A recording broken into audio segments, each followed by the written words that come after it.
করলে কি জাহান্নাম যাওয়া ছাড়া কোন পথ আছে?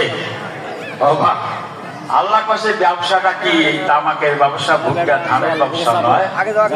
আল আদুল্লুকুম আলা তিজারাতিন তুনজিকুম মিন আযাবিন, যদি তোমরা আমার রাস্তায় মাল দাও। মালের কথাটা বেশি আল্লাহ চাইছে কেন? একটা ছেলে যদি মরে যায়, কিছুদিন পর ভুলে যায়, বাবা মা মারা যায়, ভুলে যায়, কিন্তু টাকা 1 লাখ খেয়া পাইছে, মরার আগেও ভুলে না। কথাটা ঠিক না বেঠিক? এই জন্য আল্লাহ পছন্দ করছে যে ওই মালটাই মুখ দেওয়া লাগবে। আর এই মাল পরীক্ষা করা ছাড়া আল্লাহ জান্নাত দেবে এমন কোন নবী পৃথিবীতে আসে নাই, তাকে ছাড়িয়ে দিয়েছে যে তোর কোনো পরীক্ষা টরীক্ষা নাই, তুই জান্নাত আছে? কিচ্ছু নাই।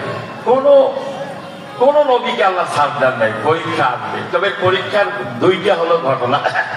একটা মুমিনদেরকে পরীক্ষা করার জন্য আসে কিছু গজব, জেল জুলুম অন্যায় অত্যাচার অনেক কিছু আসে। আর একটা আল্লাহ